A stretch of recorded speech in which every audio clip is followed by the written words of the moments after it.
Donc Sylvain Roussillon qui va vous parler ce matin des tentatives insurrectionnelles est un ancien cadre du mouvement. Il a été secrétaire général des lycéens. Il a fondé la revue Insurrection, qui était la revue des lycéens, qui est devenue par la suite la revue des étudiants.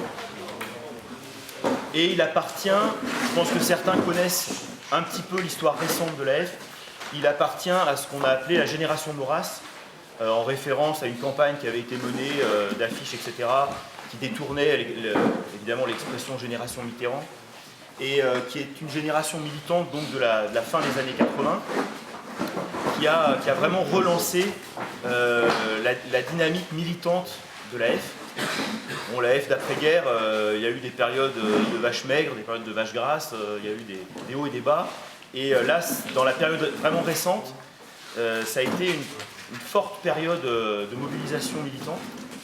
Donc il va nous parler, conformément au programme du camp,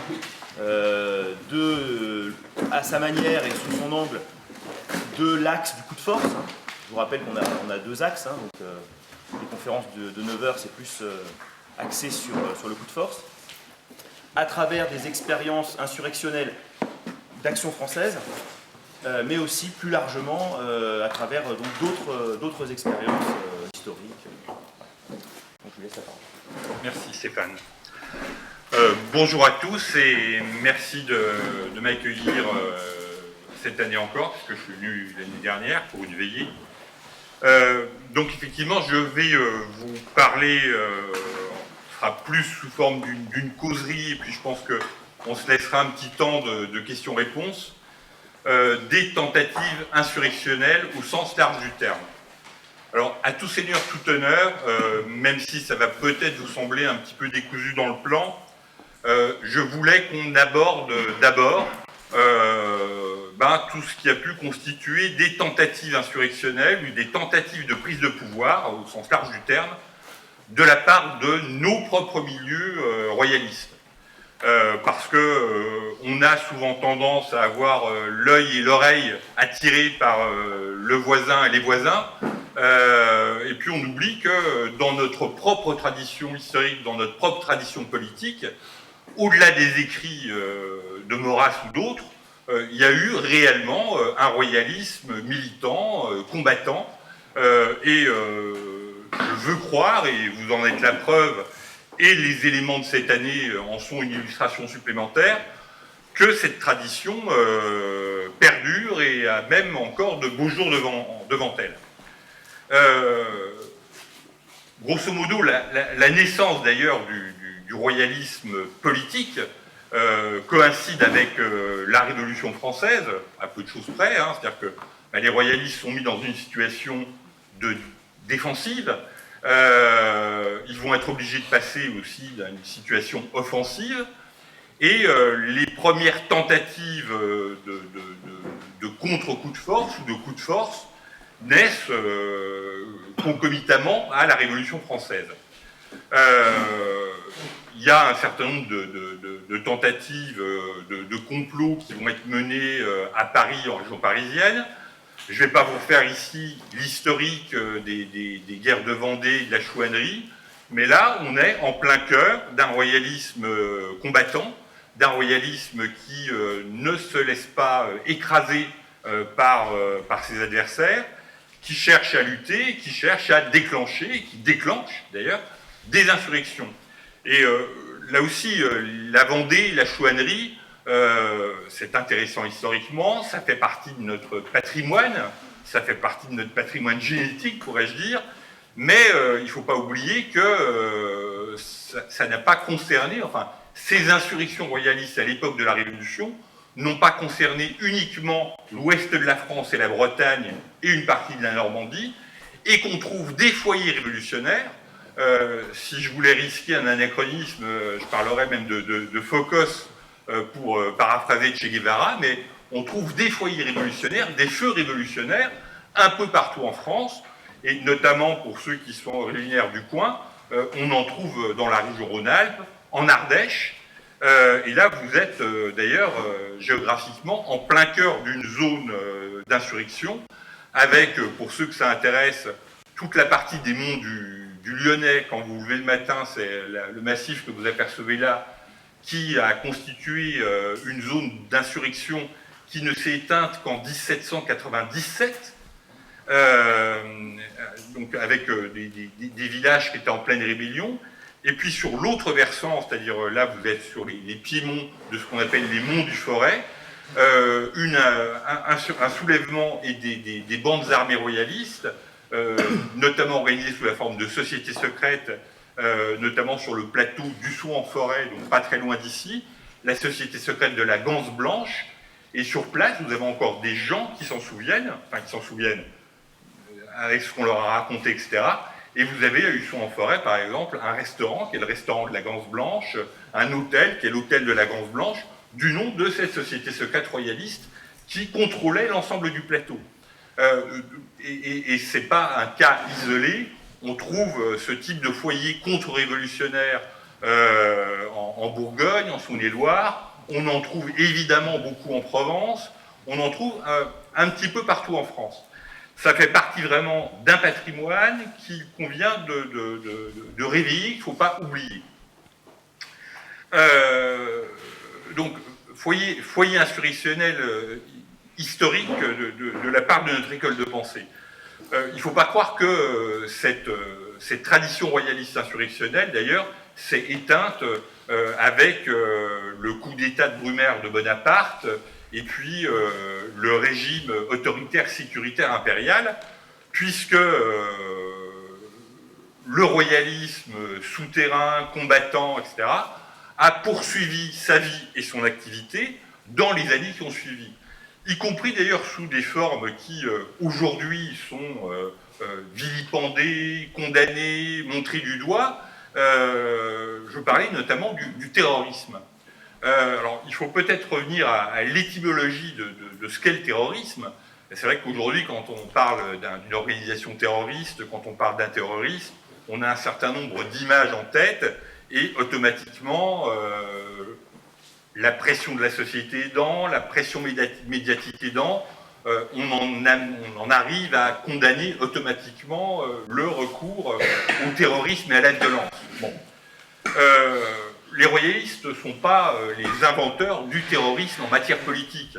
Les inventeurs du terrorisme en matière politique, et d'ailleurs ils sont d'autant plus les inventeurs qui l'ont érigé en système de gouvernement, ce sont les révolutionnaires qui mettent la terreur révolutionnaire à l'ordre du jour. Grosso modo, la terreur, ça veut dire quoi? Ça veut dire on terrorise nos adversaires. Gouverner par la terreur, c'est littéralement terroriser l'adversaire et le terroriser à un tel point qu'on le paralyse. Et d'ailleurs, ce sera repris par un révolutionnaire célèbre, cette notion de paralysie de l'adversaire sera reprise par un révolutionnaire célèbre qui n'est pas de notre bord, à savoir Lénine, qui définissait l'insurrection et la révolution comme un coup de poing porté à un paralytique. C'est-à-dire qu'avant d'arriver au déclenchement de l'insurrection ou au déclenchement de la révolution, il convient d'abord de neutraliser au maximum son ou ses adversaires, de les paralyser d'une manière ou d'une autre, pour pouvoir leur porter le coup fatal. C'est ce que veut dire Lénine.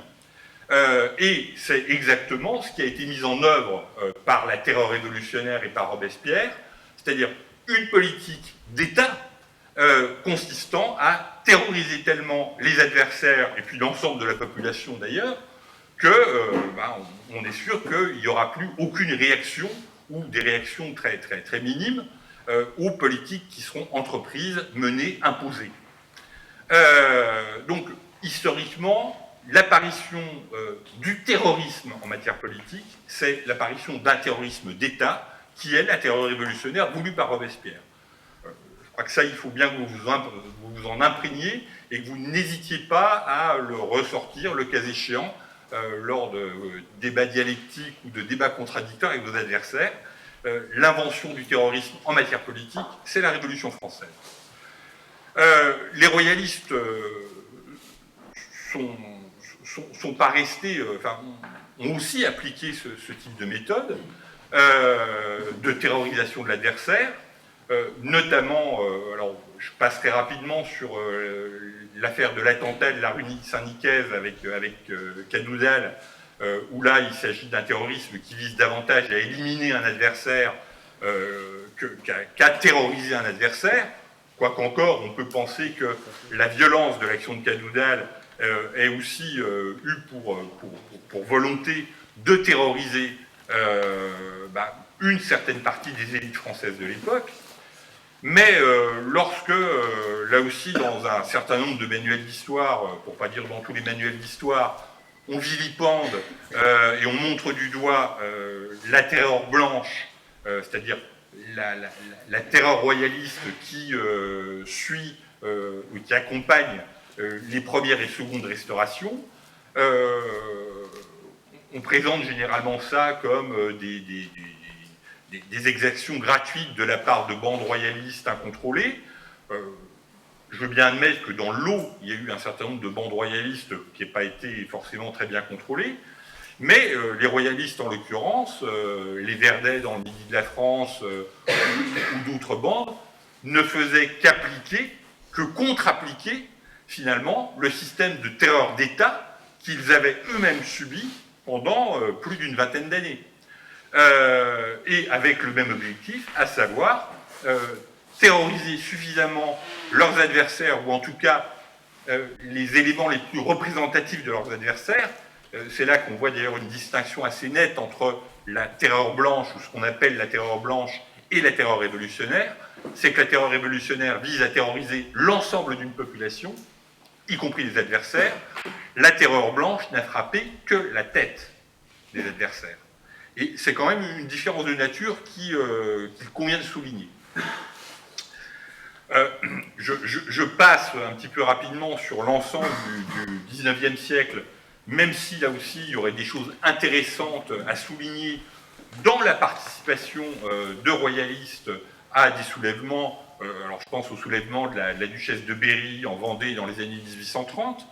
Mais il y a par exemple un phénomène qui est un peu moins connu, là aussi, qui est un peu local puisqu'il est lyonnais, mais et là, dont on a perdu complètement aujourd'hui, malheureusement, le contrôle historique, qui est notamment le premier soulèvement des canuts, donc des ouvriers soyeux lyonnais, puisque aujourd'hui, quand vous parlez du soulèvement des canuts, tout le monde raisonne en soulèvement social, ce qu'a été le soulèvement des canuts, soulèvement socialiste, ce qu'il a moins été, et puis les anarchistes se sont très largement approprié le soulèvement des canuts, parce que notamment les canuts à l'époque arboraient un drapeau noir, sauf qu'à l'époque le drapeau noir ne symbolisait pas du tout l'anarchie, le drapeau noir symbolisait le deuil. Et c'est à ce titre que les canuts arboraient leur drapeau noir, c'était le deuil de leurs illusions dans les changements politiques annoncés. Je pense qu'aujourd'hui, un certain nombre de personnes pourraient arborer des drapeaux noirs un an après les élections législatives et présidentielles parmi quelques-uns de nos voisins. Et le soulèvement des canuts est mené en grande partie, en tout cas est déclenché en grande partie, par des ouvriers catholiques, royalistes, légitimistes, dont l'un d'entre eux, l'un des principaux syndics des ouvriers soyeux lyonnais, qui s'appelle Pierre Charnier, qui est quelqu'un qui est complètement oublié aujourd'hui, ou en tout cas, quand on trouve quelques éléments sur lui, généralement l'histoire a été tordue pour qu'on évacue l'ensemble de son passé politique pour ne retenir que l'aspect chef canut et oublier complètement ce qu'il avait amené à prendre les armes et à être un des chefs, un des leaders de l'insurrection. Mais là aussi, on est dans une insurrection finalement d'une nature un peu différente, c'est-à-dire qu'il y a des conditions objectives qui amènent les ouvriers lyonnais à se révolter contre les abus du capitalisme naissant et de la révolution industrielle qui engendre ces abus.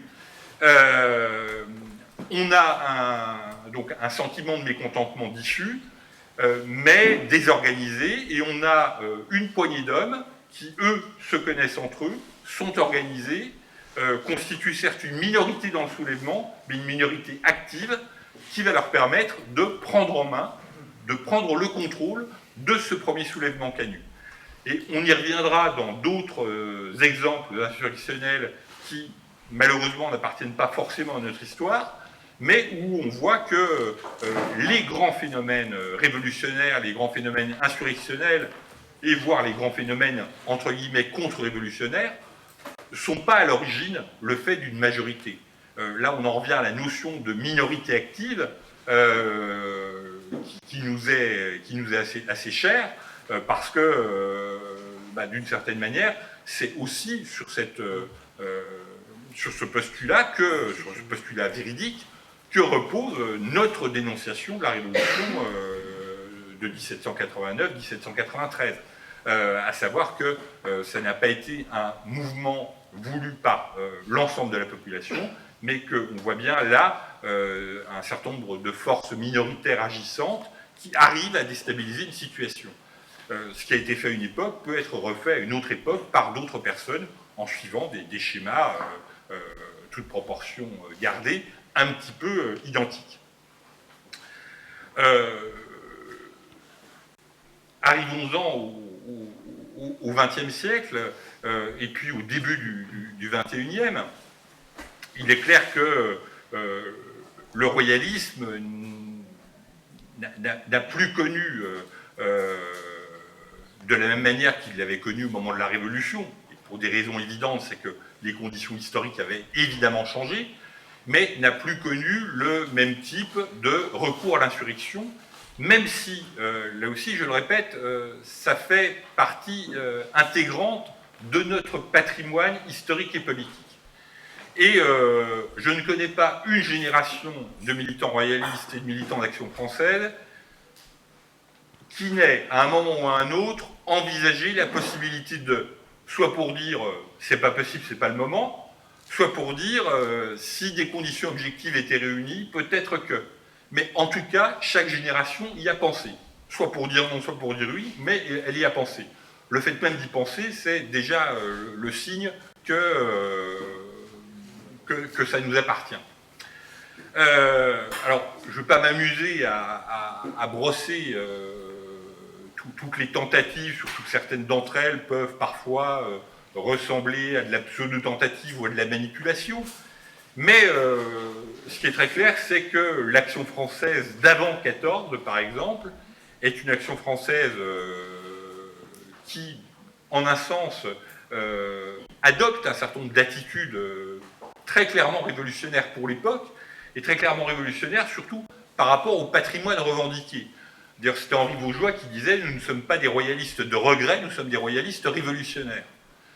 Alors, il ne disait pas révolutionnaire en sens où on adhère aux idées constitutives de la révolution, mais révolutionnaire en sens où on ne s'interdit pas d'utiliser un certain nombre d'outils qui appartiennent à l'adversaire et de les retourner contre l'adversaire.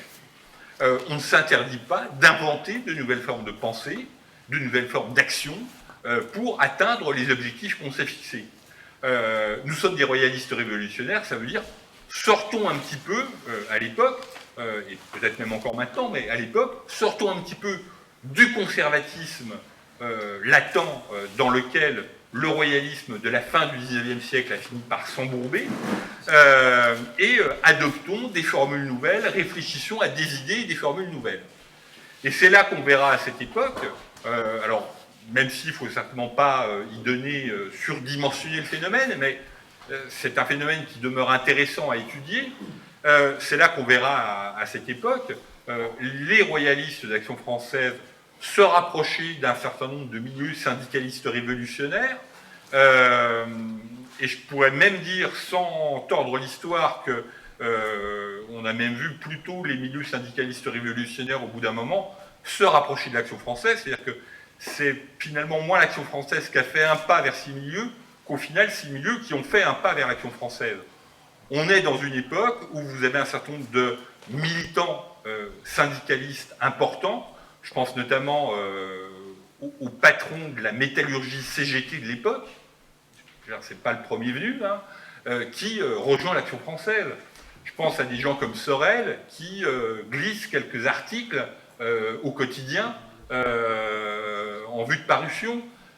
Je pense à quelqu'un qui aura ensuite une trajectoire un peu plus étonnante, un peu plus circulaire, mais comme Georges Valois, qui deviendra d'ailleurs un des meilleurs économistes que nous ayons compté dans nos rangs, ou en tout cas un des plus inventifs, qui est clairement issu du milieu syndicaliste révolutionnaire. Et il y en a beaucoup d'autres comme ça. Je citerai simplement, d'ailleurs, un article qui était paru en 1912, je crois, dans un journal qui s'appelait La Guerre sociale, qui était dirigé par Gustave Hervé. C'était un journal syndicaliste révolutionnaire, extrêmement violent dans son approche des choses. Et Gustave Hervé écrit en 1912 dans La Guerre sociale, il y a 10 ans encore, nous aurions été les premiers à nous mettre au service de la République opportuniste, il voulait dire par là de la République bourgeoise, pour la défendre face à l'agression des conservateurs et des réactionnaires. Si aujourd'hui l'action française, et il le cite, si aujourd'hui l'action française déclenchait quoi que ce soit contre ce régime républicain, nous resterions tranquillement assis dans nos fauteuils à applaudir à ces victoires. Dans un journal d'extrême gauche de l'époque. Pour vous dire que les choses avaient cheminé, que parfois, sans empiéter sur d'autres conférences à venir, vous avez des conjonctions intéressantes qui peuvent se produire et qui peuvent encore se produire. Alors, je ne parle pas vraiment avec l'extrême gauche d'aujourd'hui, puisque l'extrême gauche d'avant la guerre de 14 avait, dans une certaine mesure, conservé une vraie fibre patriotique pour certains, mais en tout cas avec des milieux envers lesquels on a peu l'habitude de travailler. Des choses restent encore possibles et restent encore jouables, on y reviendra. Et à l'époque, c'est vrai qu'on a retrouvé dans les archives des instructions émanant de Paris aux sections de province, demandant de recenser le nombre de militants disponibles pour un coup, l'armement dont dispose telle et telle section. Il faut savoir que les premiers, à titre d'anecdote, les premiers automobiles clubs qui sont créés en France le sont créés avant la guerre de 14 et ils sont créés sous l'impulsion de l'Action française. Pourquoi ? Pour permettre de faire monter à Paris le plus rapidement possible les groupes de militants de province, au cas où. Donc, il faut savoir que voilà, ça fait partie de l'anecdote, mais à l'époque, on y songe beaucoup. Là-dessus éclate la guerre de 14, on connaît tous l'hémorragie que ça entraîne au niveau national, hein, c'est toute une jeunesse française qui est brisée, et au-delà de ce drame national, et même de ce drame international, l'action française, enfin à l'intérieur de ce drame international, l'action française a payé le prix fort, puisque, à titre d'exemple, sur les 15 secrétaires généraux étudiants qui avaient connu l'action française avant 14, 13 seront tués au front. Ça vous donne une indication, un indicateur sur l'hécatombe française, mais sur l'hécatombe même au sein du mouvement royaliste. L'action française d'après 14 ne sera plus l'action française d'avant 14. Vous avez toute une génération intelligente, dynamique, inventive, qui laisse sa peau sur le front, ou qui, même revenant du front, y a laissé une forme de dynamisme, une forme de force mentale. Les jeunes gens qui reviennent en 1918 de l'horreur des tranchées seront plus les mêmes que ceux qui sont partis en 14. Et quelque part, ça aura pour conséquence de briser peut-être une forme de dynamisme. Et on peut se demander si, d'ailleurs, je ne veux pas faire de l'Uchronie, mais on peut se demander si le 6 février 1934 n'aurait pas pris une tournure différente si l'action française avait conservé l'esprit des débuts, l'esprit d'avant 14 à ce moment-là, 20 ans après. Mais bon, on ne refait pas l'histoire. Alors, quelques mots sur le 6 février 1934, parce que je sais qu'un certain nombre de nos adversaires ou de nos rivaux passent un petit peu leur temps à nous critiquer sur cet événement historique. Et vous avez tous entendu, ou si vous ne l'avez pas entendu, vous l'entendrez un jour, ou vous le lirez un jour, la notion d'inaction française à la place d'action française, qui nous avait été accolée parce que on reprochait à l'Action française, soi-disant, de ne pas être allé jusqu'au bout de la démarche insurrectionnelle le 6 février. Oui, on peut toujours se dire que serait-il passé si les patrons de l'AF à l'époque avaient donné l'ordre à leurs troupes présentes place de la Concorde d'essayer de franchir les barrages de garde mobile et de s'emparer de l'Assemblée. Bon. Alors déjà, essayer de franchir les barrages de garde mobile, ils ont essayé. Ils ne sont pas parvenus. Est-ce qu'on déclenche, est-ce qu'on réussit un mouvement insurrectionnel simplement en s'emparant d'un bâtiment? La question se pose aussi, j'en suis pas convaincu. Qui plus est, l'Action française ne prévoyait pas le 6 février 1934 de s'emparer du pouvoir. Auquel cas, nos militants, nos camelots et quelques jeunes filles royalistes, puisqu'il y a une vingtaine d'années, j'avais rencontré une vieille dame qui avait participé aux affrontements du 6 février 1934, une vieille dame toute fragile qui m'avait raconté qu'à l'époque, jeune fille militante de l'Action française, elle était partie avec son petit sac à main, un pavé dans le sac à main, et qu'elle s'était battue place de la Concorde. Et c'était très, très amusant de voir cette petite vieille dame, toute fluette, toute fragile, me raconter ça le plus sérieusement du monde. Donc même quelques-unes de nos militantes de l'époque avaient participé aux affrontements, mais il est clair que si volonté de coup de force il y avait eu dès le départ, on n'aurait pas envoyé nos militants uniquement armés de cannes plombées et de quelques pavés dans les sacs à main. Donc l'Action française n'avait pas la volonté, le 6 février, de déclencher un processus insurrectionnel. Je ne veux pas dire par là que, par la suite, elle n'avait pas la volonté de surfer sur quelque chose. Et d'autant plus que le 6 février 1934 est largement le fruit de la campagne de presse et de la campagne d'agitation qui est menée par l'Action française. L'Action française, à l'époque, dans les années 20, dans les années 30, excelle dans l'agitation de rue, excelle dans la mise en place de phénomènes insurrectionnels. Et ça, depuis d'ailleurs avant la guerre de 14, c'est ce qui fait d'ailleurs que l'Action française à l'époque jouit de cette implantation au sein du quartier latin, c'est que déjà les groupes militants sont étoffés, mais qu'en plus l'Action française prend rapidement toujours le contrôle des mouvements étudiants qui se développent quand elle ne les suscite pas. Et là, on est très clairement sur un mouvement qui est en capacité d'accompagner un phénomène insurrectionnel. Sauf que le 6 février 1934, je dirais, c'est trop ou trop peu. Et ça, nos dirigeants ne pouvaient pas le savoir, et la critique qui est adressée à l'Action française pourrait être adressée d'ailleurs à l'ensemble des mouvements qui ont participé au 6 février 1934, qui n'étaient pas plus préparés que nous, et je pense que tout le monde à l'époque a été surpris par l'ampleur à la fois de la démonstration populaire du 6 février 1934, hein.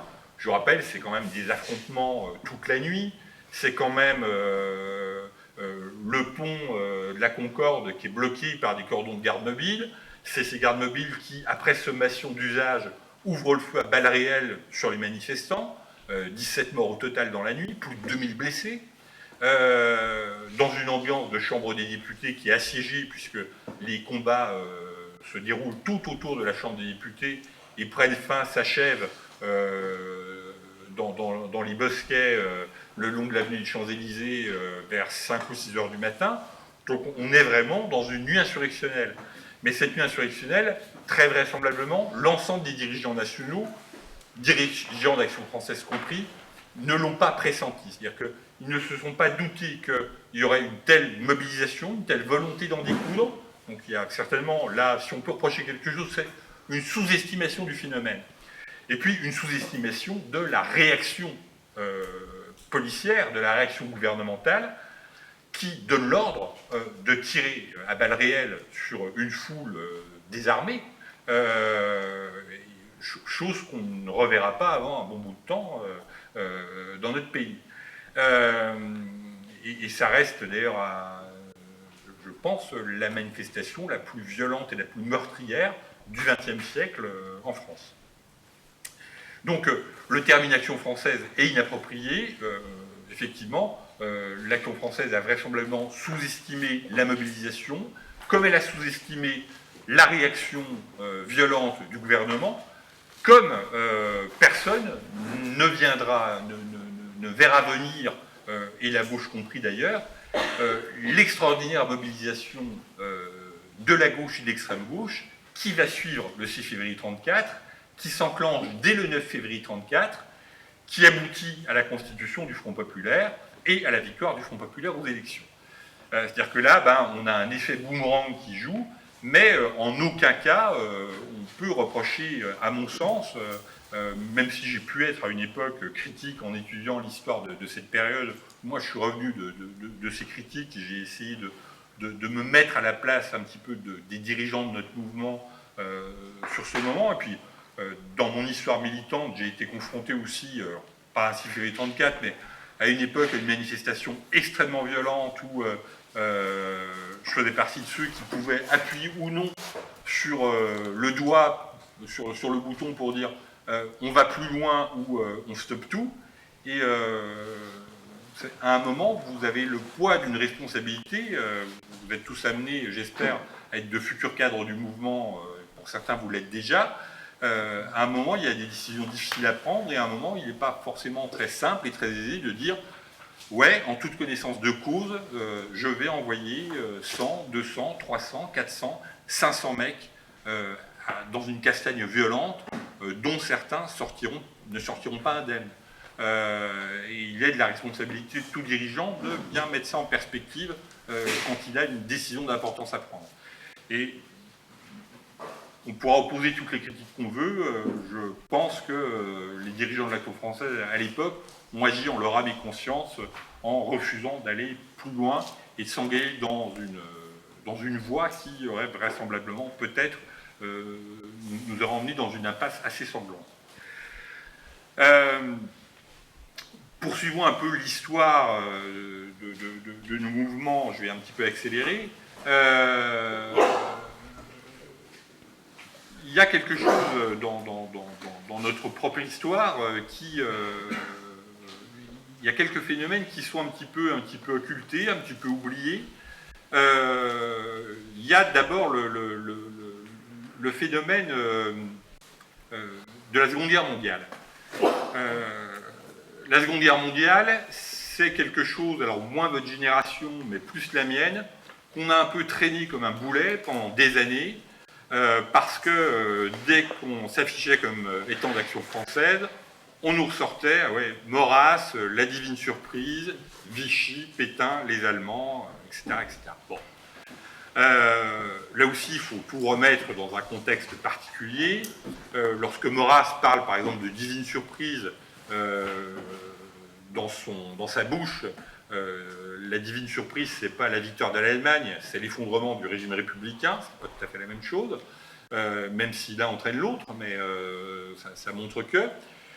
Et puis surtout, les royalistes sont loin d'être absents, en tout cas de la résistance, de la même manière que la gauche, et c'est peu de le dire, est loin d'être absente des phénomènes de collaboration active. Quand on parle aujourd'hui des grands collaborateurs de l'Allemagne nazie, les noms qui viennent en tête, c'est Laval, radical socialiste, Marcel Déat, socialiste, Doriot, ancien communiste. On ne va pas piocher dans notre famille historique. Alors, même si il y a un certain nombre de royalistes qui se sont laissés tenter, entraîner dans la collaboration. À l'inverse, dans la résistance, et dans la première résistance notamment, c'est-à-dire dans ceux qui, finalement, entrent dans la résistance sans calcul, je dirais qu'ils y vont avec leur tripes, qu'ils y vont avec leur cœur. vous trouvez beaucoup et énormément de royalistes. Des gens comme le patron des services secrets de la France libre, Passy, est un sympathisant maurassien. Son principal adjoint en France, le colonel Rémy, lui est un abonné du journal, ancien ligueur, etc. Le secrétaire de Jean Moulin, même si depuis il a un petit peu eu tendance dans certaines déclarations à renier ses origines, en même temps, lorsqu'on lit son gros bouquin, Les Mémoires de Caracalla, il écrit lui-même noir sur blanc, s'il n'avait pas été d'Action française, s'il n'avait pas été nourri au lait de la doctrine de l'Action française, jamais il serait parti à Londres et jamais il serait devenu secrétaire de Jean Moulin. Donc on a quand même tout ce public, et ce n'est pas les seuls, je veux dire, des anciens camelots, des anciens ligueurs, des anciens lecteurs du journal, abonnés, etc., qui sont les premiers à rentrer dans la résistance. Vous en avez énormément, énormément, énormément. Mais je dirais que là aussi, on est victime d'un phénomène de réécriture ou de relecture de l'histoire qui a été assez bien mis en valeur, d'ailleurs, par quelqu'un qui, politiquement, est au-dessus de tout soupçon, parce que ce n'est pas un de nos amis politiques, c'est Simon Epstein, qui, dans un de ses ouvrages sur la Seconde Guerre mondiale, démontre très bien le phénomène, dit voilà, lorsqu'un homme de gauche a choisi de collaborer, on dit voilà, Marcel Déat, collaborateur. Bon, on oublie de dire ancien socialiste. Quand par contre un homme d'Action française a choisi la collaboration, on précise bien que c'est un ancien d'Action française. Quand il a choisi la voie de la résistance, on dit simplement docteur Martin, médecin, résistant, sans jamais signaler qu'il a été fondamentalement militant d'Action française.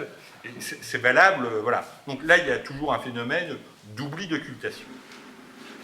Et à cette époque, l'Action française et les royalistes ont cru pouvoir jouer un rôle à Alger, avec le comte de Paris,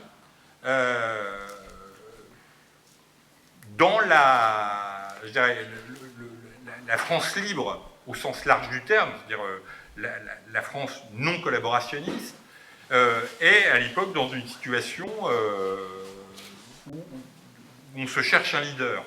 Il y a certes un leader à Londres qui s'appelle De Gaulle, qui a été rejoint par un certain nombre de royalistes, et quand je dis par un certain nombre, par un nombre certain même. Vous avez le général Giraud, qui s'est évadé d'Allemagne, qui incarne un autre courant de la résistance, qui lui en plus professe assez ouvertement des idées monarchisantes, et qui est suivi par une partie aussi des monarchistes. Et puis vous avez un certain nombre d'autres monarchistes qui se disent pourquoi est-ce qu'on passerait finalement par des paravents? Pourquoi est-ce qu'on n'essaierait pas de s'imposer par nous-mêmes? Et ça va être cette assez curieuse tentative qui n'est d'ailleurs pas complètement éclaircie encore à l'heure actuelle d'un point de vue historique, hein. Il y a encore beaucoup d'inconnus qui planent sur cette affaire, mais où l'amiral Darlan, donc, qui incarne une espèce de résistance vichysoise, enfin une troisième voie entre la résistance pure et dure et la collaboration, qui vient de rejoindre Alger, et on sent que c'est à Alger que va se décider le sort de la direction de la France libre. De Gaulle, Giraud, Darlan. Voilà, c'est entre ces trois hommes, entre ces trois militaires que les choses semblent devoir se jouer. De Gaulle rechigne à se rendre à Alger parce que il sait qu'il n'est pas forcément le bienvenu là-bas et que ce n'est pas là-bas qu'il peut s'appuyer sur ses réseaux les plus importants. Giraud compte un peu plus de partisans. Quant à Darlan, paradoxalement, il y a plus ou moins le soutien des Américains qui apprécient l'homme, qui se disent qu'en plus, avec ses liens avec le régime de Vichy, les Américains seront très longs à rompre avec Vichy. Hein. C'est un phénomène, c'est une notion que vous devez avoir. Les Américains rompent leurs relations diplomatiques avec le régime de Vichy en 1943 seulement. Hein. Ils prennent leur temps. Donc l'idée d'une Amérique qui, dès le départ, se pose en barrage du monde libre face à toutes les barbaries, c'est un peu du flanc, quoi. Ils vont quand même prendre leur temps, les Américains. Et Darlan apparaît à l'époque un peu comme l'un des Américains.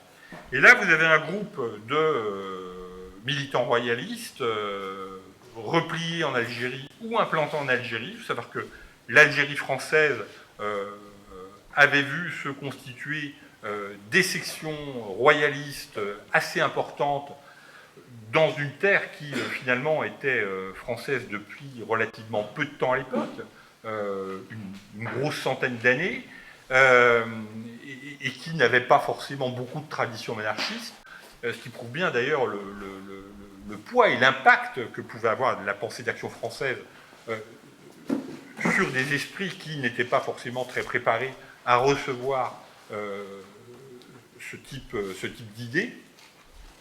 Et là, un certain nombre se disent, mais pourquoi, entre ces trois militaires qui essayent chacun de tenir la corde, pourquoi est-ce qu'on ne pousserait pas, nous, directement notre prétendant? Et donc là, il va y avoir un complot, alors, complot insurrectionnel, visant à barrer la route aux uns et aux autres et à placer le comte de Paris en situation de prendre la direction du comité d'Alger qui incarne en Algérie la résistance. Donc l'amiral Darlan est assassiné par un militant royaliste, Bonnier de la Chapelle, qui va être jugé, condamné à mort et fusillé en 24 heures. C'est-à-dire que ce qui accrédite la thèse d'une manipulation aussi, parce qu'une telle rapidité pour le juger, le condamner et l'exécuter fait qu'on ne peut pas s'empêcher de penser qu'on a souhaité éviter qu'il divulgue un certain nombre de choses. Et très vite, il y a une reprise en main, notamment par les agents du général de Gaulle, de la situation. Et aujourd'hui, un certain nombre d'historiens pensent que les royalistes se sont fait un peu manipuler par les services gaullistes pour éliminer Darlan, qui apparaissait comme le rival le plus dangereux pour de Gaulle, du fait du soutien américain. Mais là aussi, il faut garder à l'esprit que, à l'époque, en pleine guerre, les royalistes ont tenté de jouer leurs cartes, n'ont rien lâché, qu'il y a eu vraiment une tentative de prise de contrôle, avec des contacts pris au sein de l'armée, notamment pris au sein de la Légion étrangère à l'époque, de certaines unités de la Légion étrangère qui étaient stationnées en Algérie, pour pousser au fait que le comte de Paris prenne la présidence du comité d'Alger, et donc de ce fait acquiert de plein pied, accède de plein pied à une sorte de légitimité nationale face à l'occupant.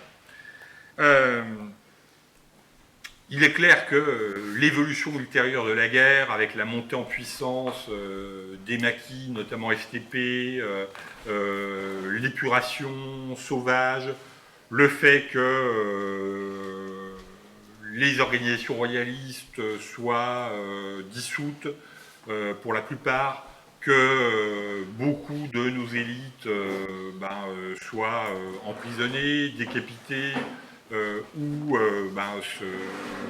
soit occupées à poursuivre la lutte armée. En 1945, il y a énormément de royalistes qui combattent encore en Allemagne, c'est-à-dire qui, après être entrés dans la résistance, se sont engagés dans la 2e DB, dans la première armée française, et luttent sur le front, pendant que un certain nombre de résistants, pour beaucoup de la 25e heure, se livrent à des règlements de compte en France, ce qui fait que le mouvement royaliste est très désorganisé en 44-45 et peine à se reconstituer face à un parti communiste omnipotent, omniprésent, qui impose sa règle un petit peu à tout point de vue, qui s'impose à tout point de vue, et qui s'impose même par la violence. Ce qui n'empêche pas le mouvement royaliste de se reconstituer assez vite, de retrouver d'ailleurs assez vite une vraie puissance d'action. Et là aussi, les royalistes vont connaître encore quelques belles heures d'agitation au moment de la guerre d'Algérie, avec une participation assez importante dans les rangs de l'organisation armée secrète, de l'OAS. Là aussi, c'est un pan de notre histoire qu'il ne faut pas se laisser confisquer.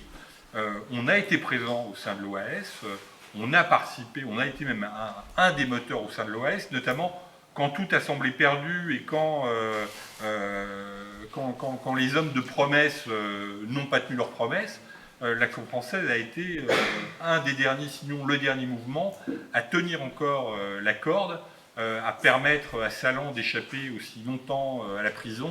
Et j'avais eu l'occasion d'en discuter avec, il est aujourd'hui décédé, mais Nicolas Kainakis, qui avait été patron de l'OAS Jeune, et qui était d'Action française, et qui nous disait, on parlait d'insurrection, on parlait de soulèvement, qui nous disait, mais dites-vous bien que la période insurrectionnelle, le moment où les choses deviennent possibles, ça ne prévient pas.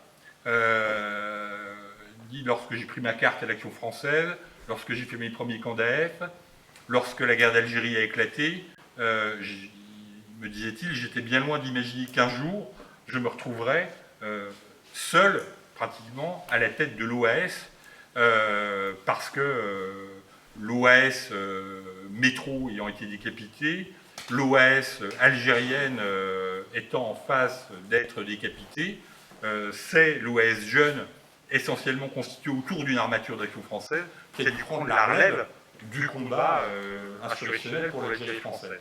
Et il me le disait souvent, ne vous imaginez pas que les choses préviennent. Tenez-vous tout le temps prêt. Parce que un jour ça arrive, et si on n'est pas prêt, le train ne repasse pas une seconde fois.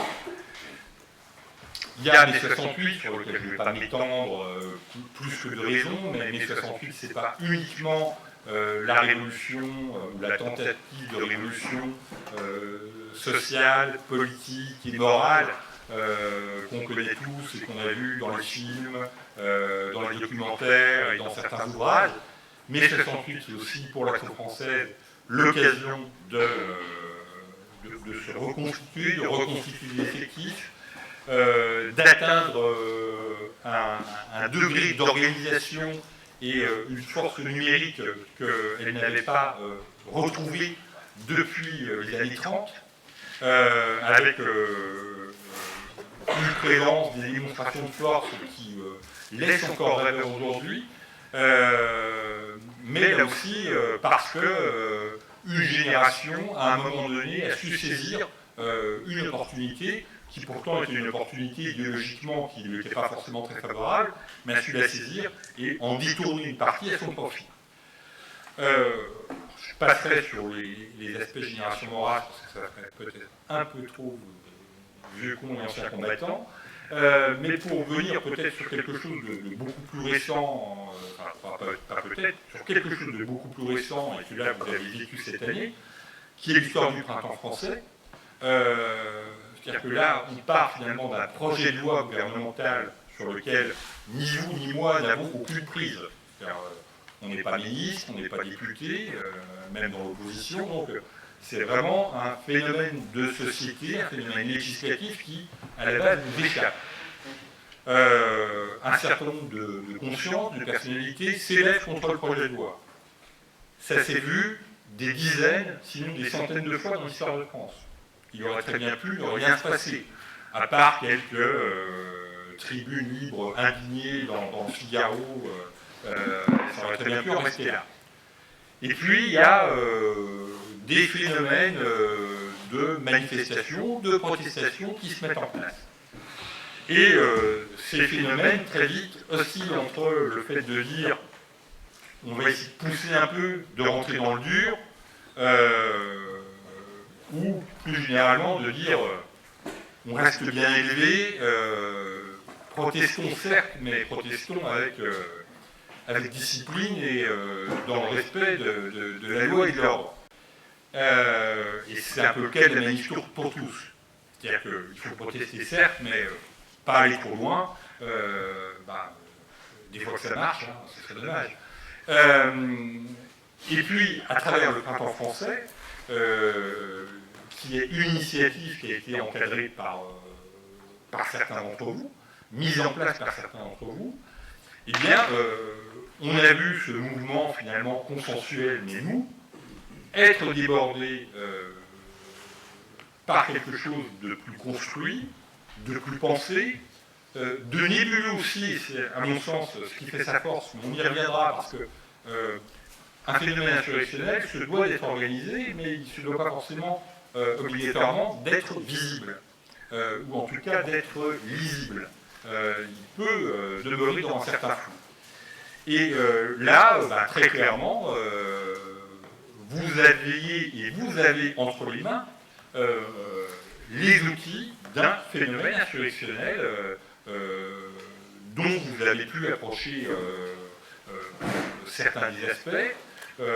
Je ne sais pas ce que ça peut donner par la suite.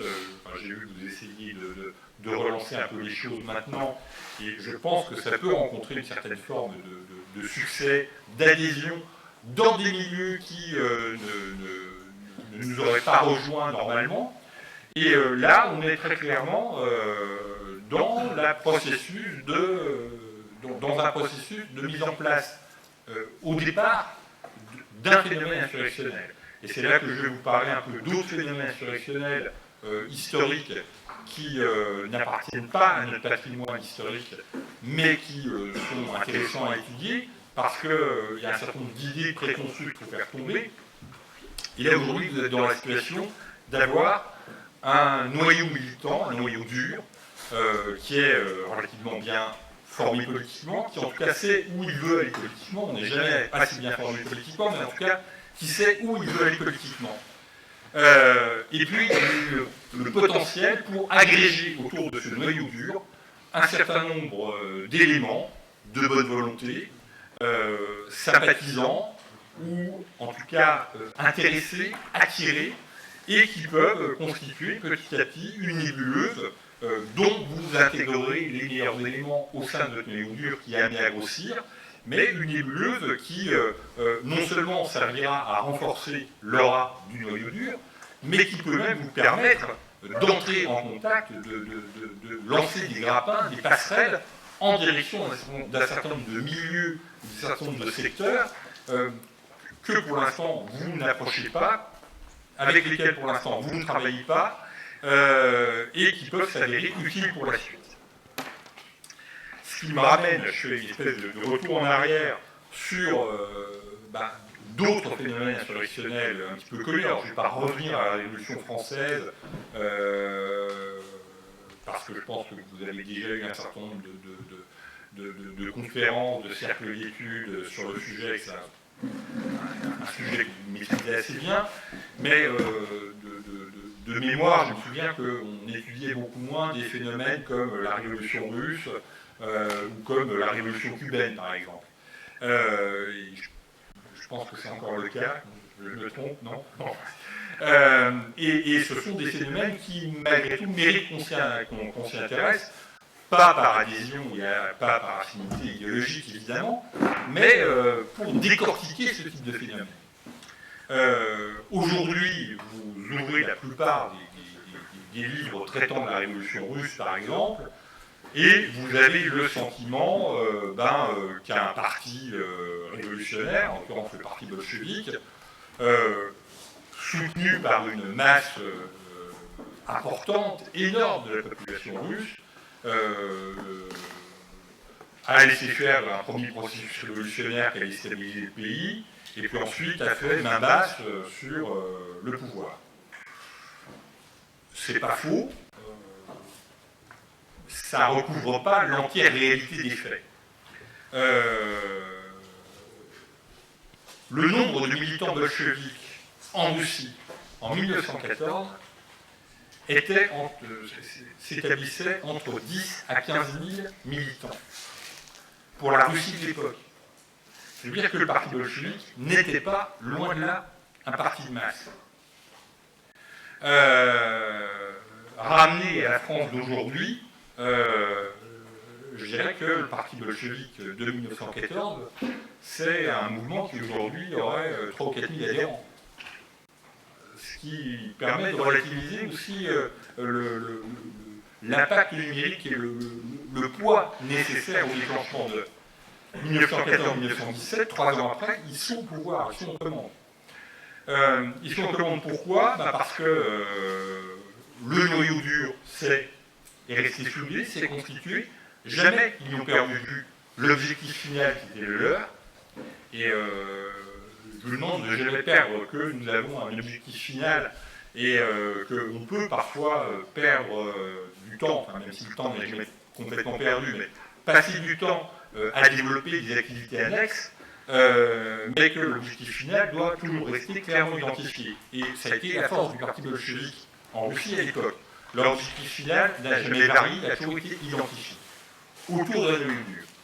Autour de ce noyau dur, très vite, ils ont agrégé un certain nombre de compagnons de route, de mécontents, de gens qui regardaient le parti bolchevique avec sympathie, même s'ils n'étaient pas prêts forcément à y adhérer.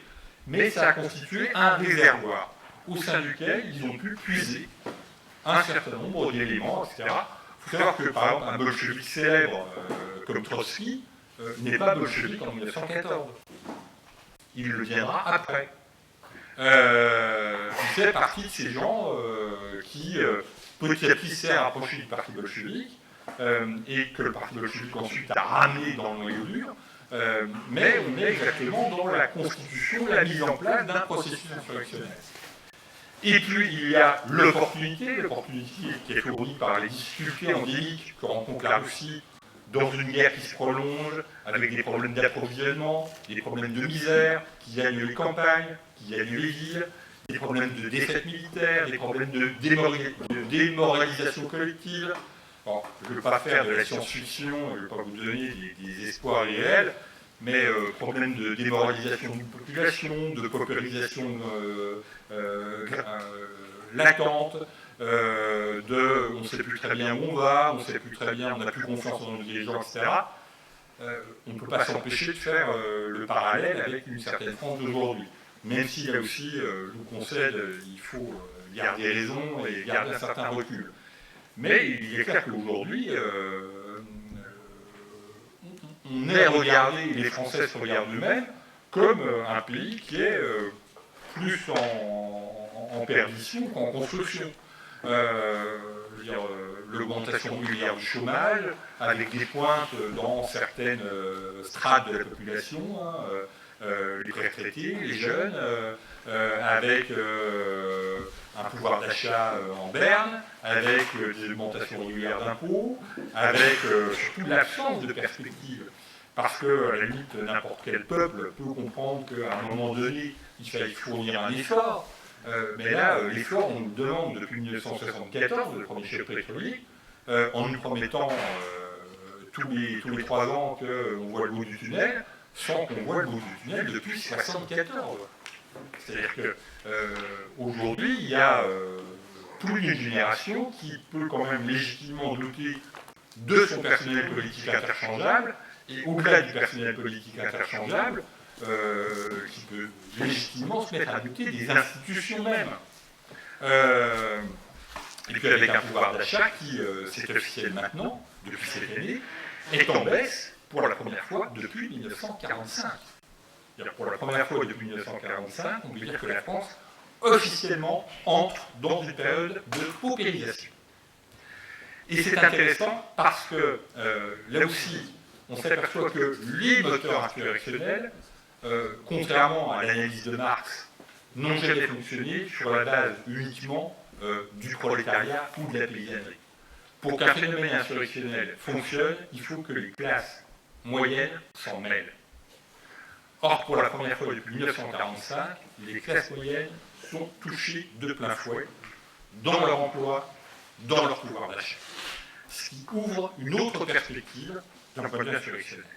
Et c'est exactement d'ailleurs ce qui a fait aussi la force des bolcheviks en 1917, c'est que la révolution bolchevique n'est pas simplement une révolution du prolétariat de Petrograd et de Moscou, c'est aussi une révolution qui est rendue possible parce que la classe moyenne russe naissante, en tout cas la classe moyenne russe urbaine, n'a plus confiance dans le régime tsariste, même s'il y aura un retour par la suite, un retour en amour, mais ce sera un peu tard, n'a pas confiance dans le régime de Kerensky, la République bourgeoise, et finalement est plutôt attentiste ou favorable dans un premier temps à la révolution bolchevique en se disant au moins avec eux les choses vont peut-être bouger, évoluer.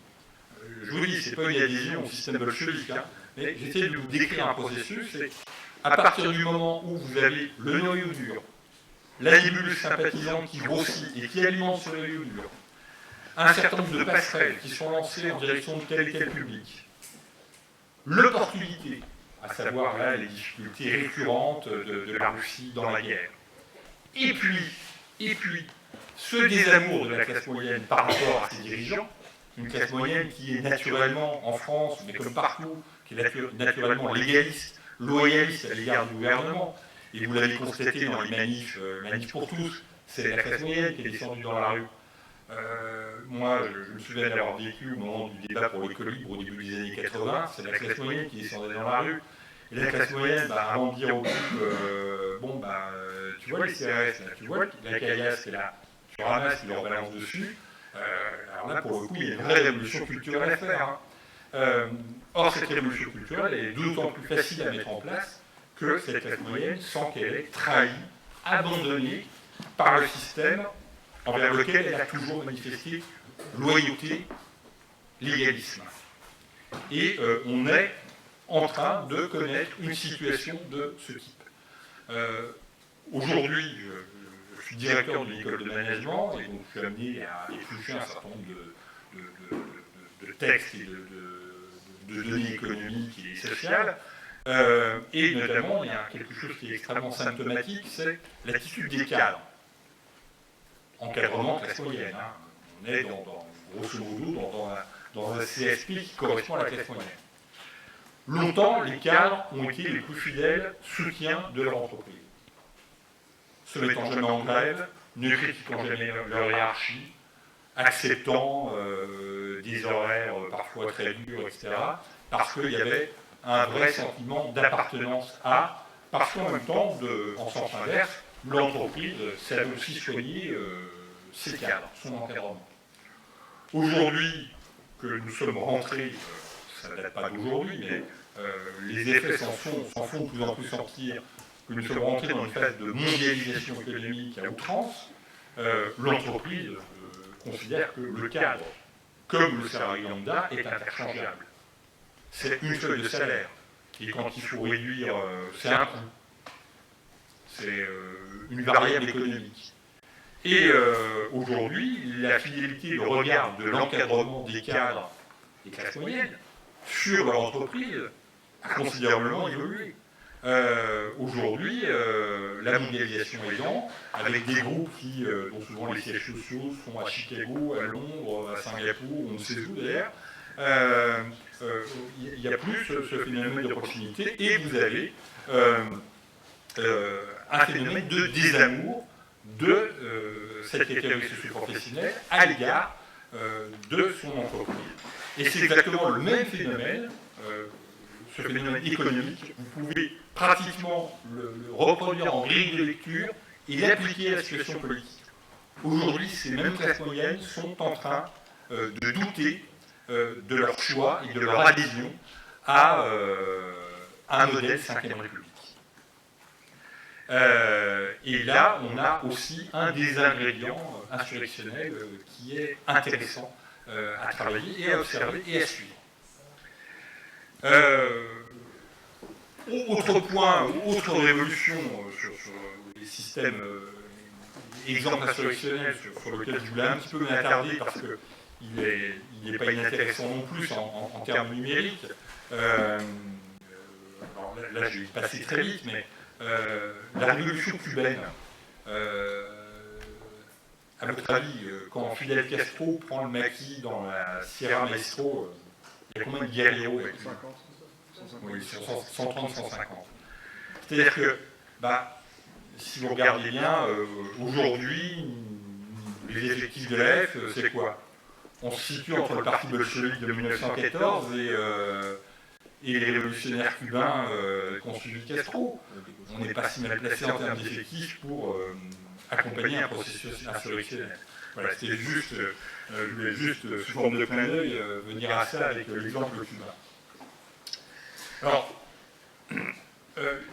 malgré tout, c'est vrai qu'un processus insurrectionnel, il faut saisir l'opportunité qui passe, mais parfois l'opportunité, on peut être à même de la créer, ou de la générer, ou en tout cas de forger des outils qui vont permettre cela. Et je voudrais citer quelques exemples, plutôt sous la forme de pistes de réflexion, notamment par rapport à un personnage qui a laissé quelques écrits, enfin qui n'est pas mort d'ailleurs, mais qui a fait quelques écrits qui sont intéressants, en tout cas qui a mis à jour quelques concepts qui me semblent intéressants. Alors, il s'appelle Hakim Bey, c'est pas du tout un arabe comme son nom n'indique pas, d'ailleurs comme son pseudo n'indique pas, c'est un américain qui s'appelle Peter Wilson. Il a choisi ce surnom parce qu'en arabe ça veut dire le sage. Les milieux anarchistes ont beaucoup repris ses thèses et ses travaux, de manière d'ailleurs un peu impropre, parce que le dit Hakim Bey n'est pas spécialement anarchiste. Le seul père philosophique qu'ils se reconnaissent, c'est René Guénon, donc un des pères du traditionnalisme intégral. On ne peut pas dire que ce soit vraiment un penseur libertaire, mais il a mis au point une théorie qui tourne autour de plusieurs concepts, dont deux qui sont particulièrement intéressants, semble-t-il, qui sont les zones autonomes temporaires et les zones autonomes permanentes. Est-ce que vous avez déjà entendu parler de ces concepts? Bon. Alors, ça veut dire qu'il considère qu'aujourd'hui, dans l'état actuel des choses, dans une nation occidentale, lambda, donc lui pense plutôt aux États-Unis, donc à nous d'adapter ça à la France, et on a vu, on verra qu'il y a des systèmes qui ont été mis en place dans d'autres pays. Hakim Bey pense que le pouvoir est encore trop fort, trop structuré, trop policé, voire trop policier, pour être déstabilisé de manière classique. Il estime qu'aujourd'hui, des éléments, il ne parle pas forcément d'extrême gauche, hein, je vous le dis, c'est quelqu'un qui, politiquement, a une vision d'ensemble assez... certains milieux anarchistes lui reprochent même d'être trop spiritualiste dans son approche des choses. Hein, son analyse est très, très ouverte, et il considère qu'aujourd'hui, déclencher un phénomène insurrectionnel face à un État qui contrôle la police, l'armée, une bonne partie des médias, le système bancaire, pour la justice, même si elle est normalement indépendante de l'État, ça semble un peu complexe. Et lui, il préconise, avant le déclenchement de mouvements insurrectionnels, il préconise finalement une espèce de ressourcement, et il préconise presque l'insurrectionnalisation, le terme n'existe pas, mais on vient d'inventer, de la société à travers justement ces zones autonomes temporaires ou ces zones autonomes permanentes. L'idée, c'est de dire, on ne peut pas s'emparer du pouvoir comme ça d'un coup. En tout cas, pas dans les circonstances actuelles. Si accidentellement des choses se produisent, passent à la portée, pourquoi pas, mais dans l'état actuel des choses, ça n'est pas possible. Il faut donc se replier, constituer des bastions sur lesquels différents noyaux durs insurrectionnels ou à potentialité insurrectionnelle vont pouvoir se replier, s'adosser, se construire de manière temporaire ou permanente. Aujourd'hui, ce lieu qu'on occupe, dans lequel vous travaillez, vous mangez, vous vivez, vous rigolez, vous picolez, et j'en passe les meilleurs, plus les affinités, pourrait être considéré, d'après Akimbe, comme une zone autonome temporaire. Temporaire parce que le camp aura une fin, autonome parce que, d'un point de vue pas seulement virtuel, mais d'un point de vue réel, vous êtes ici en situation de rupture avec le système. Et donc là, vous êtes en pleine zone autonome temporaire. On l'évoquait tout à l'heure avec François, le campement des Don Quichotte le long du canal Saint-Martin, donc des SDF sous leur tente, là aussi d'ailleurs quelque chose à la base de laquelle on trouvait des gens d'origine française. Eh bien, ce campement de SDF organisé par les Don Quichotte au bord du canal Saint-Martin est typiquement une zone autonome temporaire sur laquelle, à un moment donné, on affiche, au vu et au su de tous, une opposition à un système, à un régime, c'est-à-dire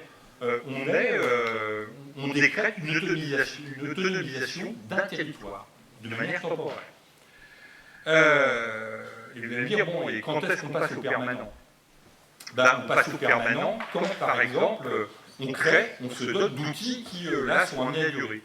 Alors, ça peut être une occupation, ça peut être des zones autonomes permanentes, durables. Et là, je dois en venir à un autre phénomène qui s'est considérablement inspiré des idées d'Akimbe, qui est la révolte du Chiapas au Mexique. La révolte du Chiapas au Mexique, elle est déclenchée en 1993 par le fameux sous-commandant Zéro, qui dirige l'armée zapatiste de libération nationale. Alors, c'est contrairement à ce qu'on imagine, c'est pas du tout une révolte sanglante de type guerre civile, etc., puisque de 1993 à 2013, sur 20 ans, il y a 53 morts recensés sur l'ensemble de la révolte du Chiapas. Vous voyez qu'on n'est pas dans un conflit surarmé, surtout dans un pays comme le Mexique, où, avec le système des mafias mexicaines, il y a un taux de mortalité énorme. Je dirais même que, à la limite, l'insurrection du Chiapas a certainement fait baisser la mortalité dans le secteur, dans la province du Chiapas. Et cette insurrection du Chiapas a donné lieu à la mise en place d'un certain nombre de communes qui se sont érigées en zones autonomes permanentes, donc qui sont gérées directement par l'armée zapatiste de libération nationale, qui ne sont pas en opposition frontale avec le régime, qui ne le sont plus en tout cas, mais qui commencent à apparaître comme une alternative vis-à-vis d'un certain nombre de préoccupations que rencontrent les Mexicains, et à quel point qu'on a aujourd'hui un certain nombre d'hommes politiques mexicains qui commencent à voir poindre le danger parce que le modèle zone autonome permanente du Chiapas est en train d'attirer l'œil d'un certain nombre d'autres contestataires, d'autres rebelles qui vivent au Mexique.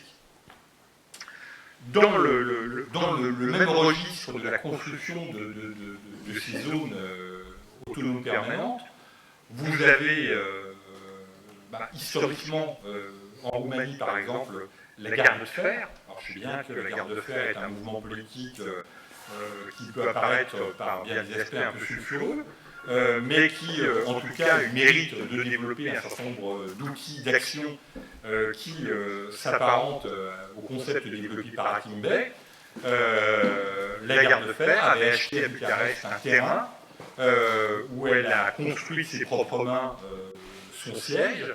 La garde de fer avait mis en place des magasins, des épiceries coopératives qui faisaient le lien avec des producteurs, donc on se passait d'intermédiaires, qui revendaient à bas prix aux populations ouvrières ou aux populations en difficulté économique les produits qui étaient fournis par les agriculteurs qui vendaient directement à ces coopératives.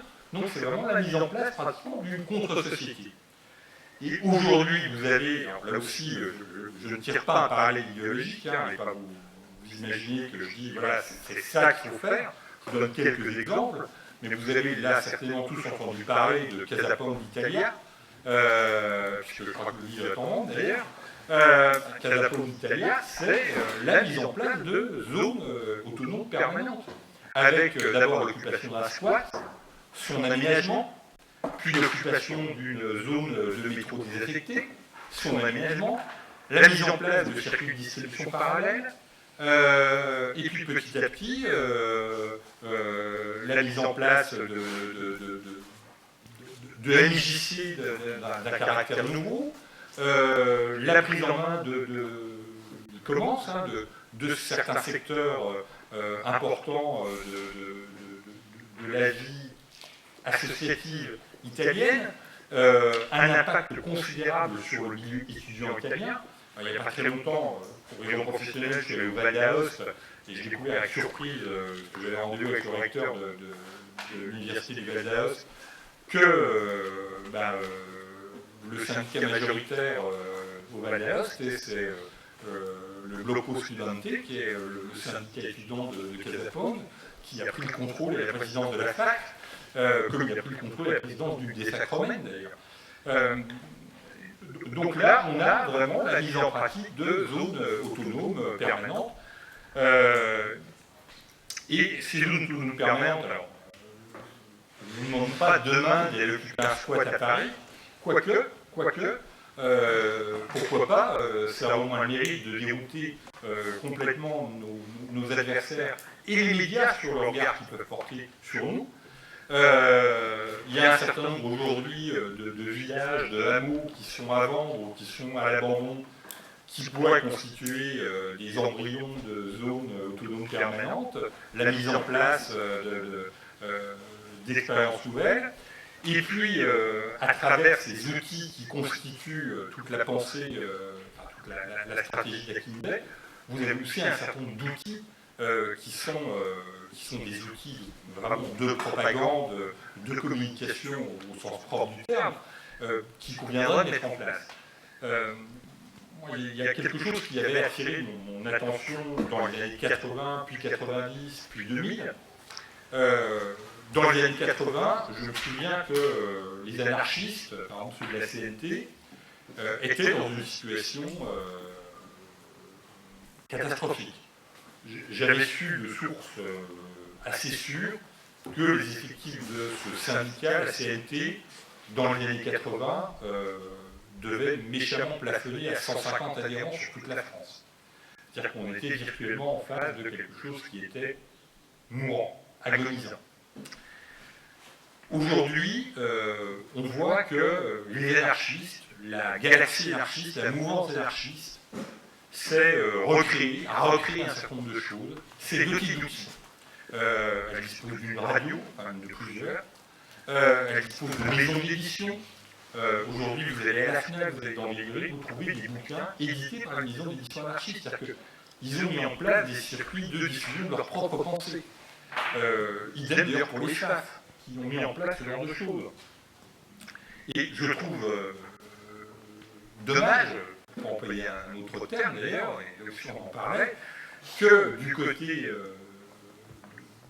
de notre côté, nous ne disposions pas d'un certain nombre d'outils comme une maison d'édition, sachant que ce n'est pas très compliqué à mettre en place, que nous ne disposions pas d'outils comme une web radio, qui est un peu le minimum, d'autant que bientôt les web radios sont amenés à prendre une place de plus en plus importante en termes de taux d'audience, puisque vous savez que le grand handicap de la web radio, c'est qu'a priori on peut l'écouter que dans son ordinateur, parce qu'ils n'ont pas les choses extrêmement pratiques.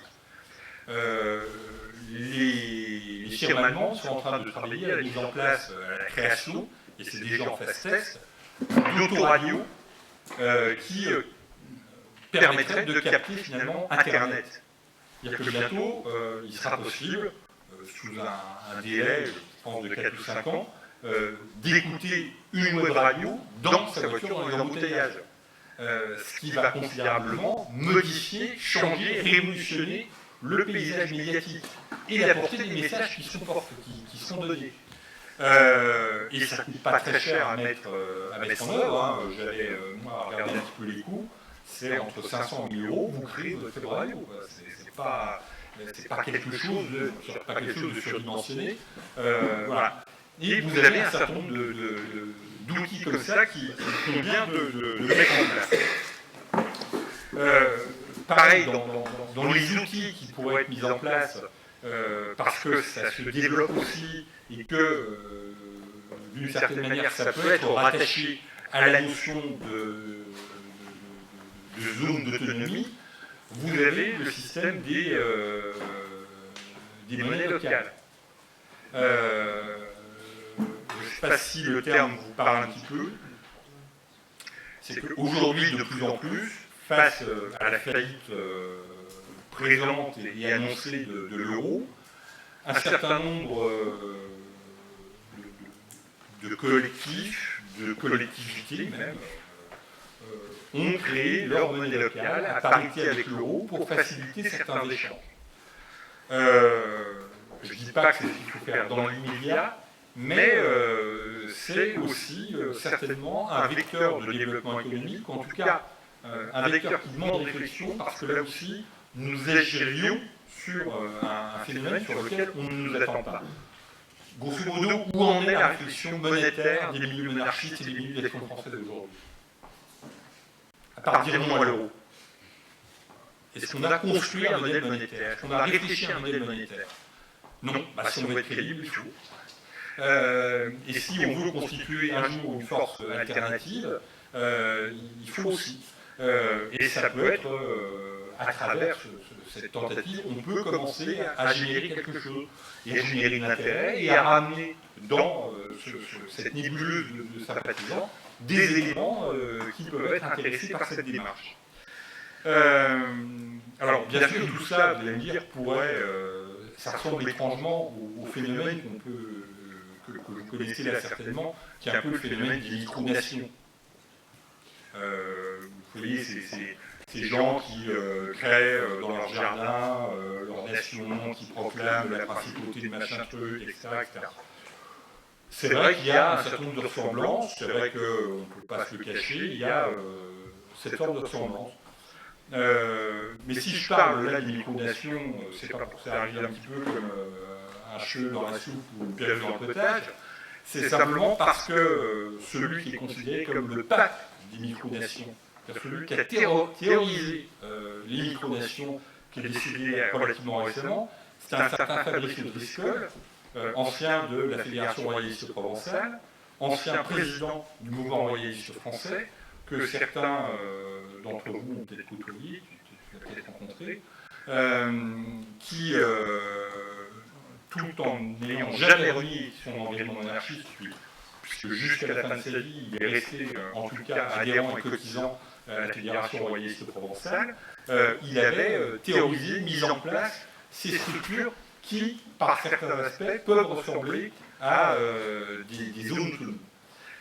Donc, en guise de conclusion, ce que je voulais vous dire, je ne sais pas si j'ai été très clair, et si vous n'êtes pas égaré dans le fil de mon propos, c'est que parler d'insurrection, parler de rébellion, parler de révolution, de contre-révolution, chez les royalistes, c'est pas incongru, c'est légitime. Ça fait partie de notre histoire, ça fait partie de notre patrimoine, ça fait partie de notre ADN. Je dirais même que le fait de ne plus se poser la question, c'est se renier soi-même. Donc on doit continuer à se poser la question, même si on y répond négativement, on doit toujours continuer à se poser la question de la pertinence, de la nécessité, de la faisabilité, de la possibilité de. Et on ne doit jamais perdre de vue qu'un jour ou quelque chose sont possibles. Il ne faut pas s'enfermer sur ces certitudes, il faut toujours garder une ouverture ailleurs, parce qu'un déclenchement insurrectionnel, comme on l'a vu avec par exemple les bolcheviks, ça dépend pas simplement de sa propre volonté, ça dépend aussi de facteurs extérieurs, et ça dépend d'un certain nombre de facteurs extérieurs, dont certains d'entre eux, aujourd'hui, commencent à passer au vert alors qu'ils ont été longtemps au rouge. Et je reviens sur l'exemple que je donnais par rapport aux classes moyennes.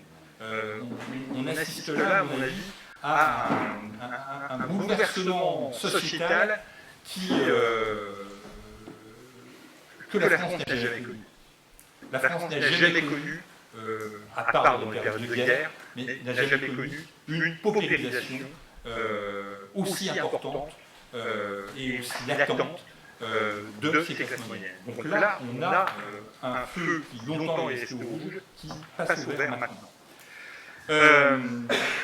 Et puis, ce noyau dur qu'on évoque de Cancan, on parle tout le temps, on constitue un noyau dur, etc., pour vivre et perdurer, il a besoin à un moment de s'adosser à des outils.